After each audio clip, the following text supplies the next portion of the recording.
আসসালামু আলাইকুম। নিয়মিত বাংলা সংবাদ আপনাদের স্বাগতম। শুরুতে থাকছে শিরোনাম, এরপর বিস্তারিত। প্রবাসীদের জন্য ডক্টর ইউনূসের সুখবর। আবার ফিরছে তত্ত্বাবধায়ক সরকার ব্যবস্থা। আনিসুল হক ও সালমান এফ রহমান আবার 5 দিনের রিমান্ডে। তারা বলেন, আমরা দুজনে কোটা আন্দোলনের পক্ষে ছিলাম, বলছেন আনিসুল হক। এবং সবশেষ জানিয়ে দেব, রংপুরে শ্রমিক হত্যা মামলায় গ্রেফতার দেখানো হলো টিপু মুন্সিকে। এতক্ষণ শুনছেন সংবাদ শিরোনাম, এবার জানান পুরো বিস্তারিত। প্রবাসীদের জন্য দারুণ সুসংবাদ দিল ডক্টর ইউনূসের অন্তর্বর্তীকালীন সরকার।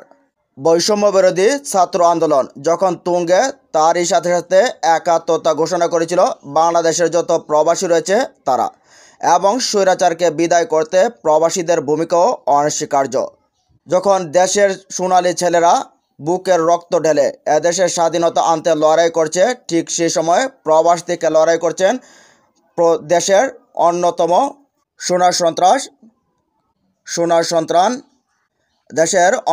সোনার সন্তান প্রবাসীরা।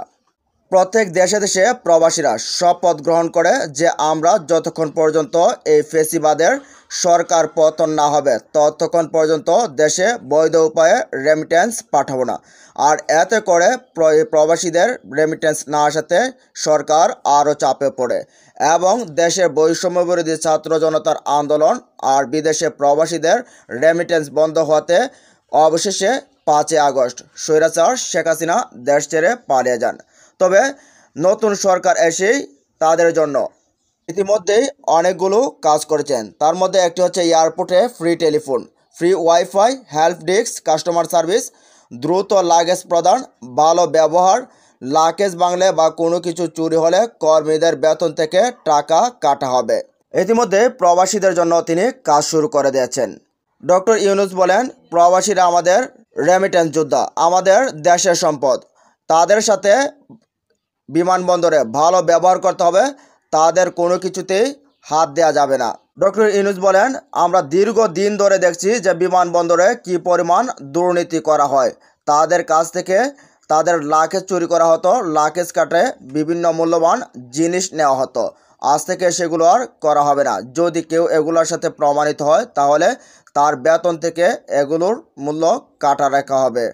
দেখেন, একজন প্রেসিডেন্ট আসলেন, কোনো ঘোষণা দিলেন না, সেলফিও তুললেন না, নেতাকর্মীদের নিয়ে ফুলের মালাও গলায় পড়লেন না, সাংবাদিক সম্মেলন করল না, বা স্বামীর স্বপ্ন দেখালেন না। তবে দেশের জন্য কাজ করছেন, প্রবাসীদের জন্য কাজ করে যাচ্ছেন নিরলসভাবে। এদিকে ফিরছে তত্ত্বাবধায়ক সরকার ব্যবস্থা। তত্ত্বাবধায়ক সরকার ব্যবস্থা বাতিল করে বাংলাদেশের সর্বোচ্চ আদালতের দেয়া রায়ের বিরুদ্ধে রিভিউ আবেদন করা হয়েছে। সংবিধানের 11 সংশোধনীর মাধ্যমে সেই ব্যবস্থা প্রবর্তন করা হয়েছিল।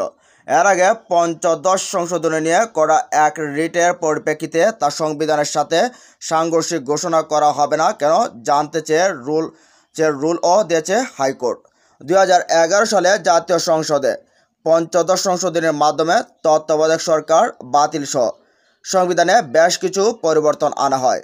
এই দুটি প্রক্রিয়ার মাধ্যমে তত্ত্বাবধায়ক সরকার ফিরে আসার একটি ভিত তৈরি হলো বলে মনে করছেন রিটকারীর একজন বদিউল আলম মজুমদার। রিভিউ আবেদনে যা চাওয়া হয়েছে, আওয়ামী লীগের নেতৃত্বাধীন বিরোধী দলগুলোর আন্দোলনের চাপে 1996 সালে সংবিধানে তত্ত্বাবধায়ক সরকার ব্যবস্থা অন্তর্ভুক্ত করে 11 সংশোধনী জাতীয় সংসদে পাশ করে বিএনপি। আর 2 বছর পর আওয়ামী লীগ সরকারের সময়ে ওই সংশোধনীর বৈধতা চ্যালেঞ্জ করে হাইকোর্টে রিট করা হয়। পরে 2004 সালে বিএনপি সরকারের সময় সেই রিট খারিজ হলে এ ব্যবস্থা বহাল থাকে। পরের বছর এর বিরুদ্ধে আপিল করা হয়। এরপরও 2007 সালে আবার তত্ত্বাবধায়ক সরকার ক্ষমতায় আসে। পরে আওয়ামী লীগ সরকারের আমলে 2010 সালে আপিল শুনানি হয়।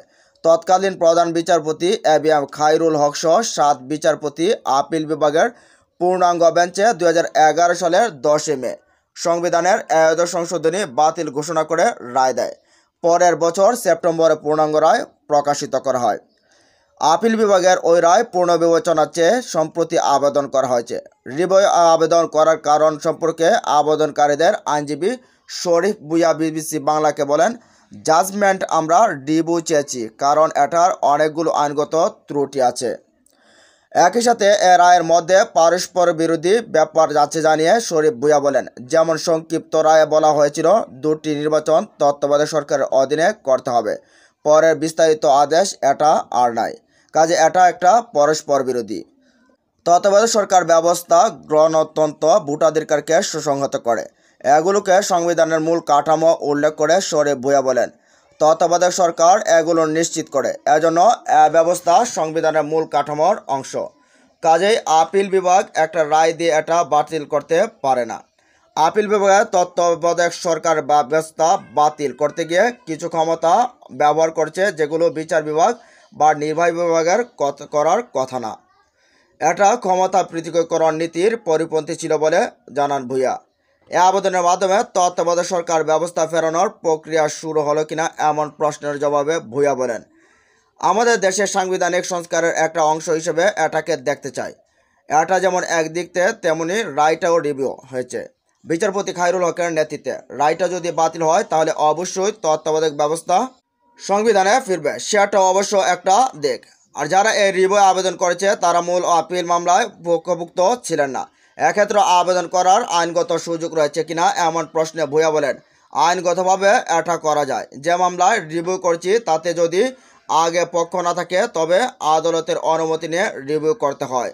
আমরা গত 25 আগস্ট আপিল বিভাগের চেম্বার জাজ আদালতের কাছে থেকে অনুমতি নিয়েছি, গতকাল রিভিউ পিটিশন ফাইল করা হয়েছে বলেন তিনি। এদিকে আমরা দুজনে কোটা আন্দোলনের পক্ষে ছিলাম। সাবেক আইনমন্ত্রী আনিসুল হক রিমান্ড শুনানি চলাকালে আদালতে বলছেন, আমরা দুজনে, আমি ও সালমান এফ রহমান কোটা আন্দোলনের পক্ষে ছিলাম, আমি নির্দোষ, ঘটনার বিষয় কিছুই জানি না, আদালতের কাছে ন্যায় বিচার চাই। শুনানি শেষে তাদের 5 দিন রিমান্ড মঞ্জুর করছে আদালত। বৃহস্পতিবার সকাল 7টায় বৈষম্য বিরোধী ছাত্র আন্দোলন চলাকালে বাড্ডায় ফুজি টাওয়ারের সামনে সুমন শিকদার 31 বছর বয়সী গুলি করে হত্যার অভিযোগ করা মামলায় সালমান এফ রহমান ও আনিসুল হককে আদালতে হাজির করে পুলিশ। এরপর মামলার সুষ্ঠু তদন্তের জন্য তাদের 10 দিনের রিমান্ডে নিতে আবেদন করে তদন্ত কর্মকর্তা। শুনানি শেষে ঢাকা মেট্রোপলিটন ম্যাজিস্ট্রেট নুরুল হুদা চৌধুরী তাদের 5 দিনের রিমান্ড মঞ্জুর করেন। রিমান্ড আবেদনের তদন্ত কর্মকর্তা বাড্ডা থানার এসআই জিয়াউল আলম উল্লেখ করেন, সালমান এফ রহমান আনিসুল হক মামলার এজাহারবাদী, এজাহার নামেও 4 ও 5 নং আসামি। এজাহারে বর্ণিত সহিংস ঘটনার বিষয়সহ ভিকটিম মোহাম্মদ সুমন শিকদারকে হত্যার ঘটনা তারা অবগত আছেন।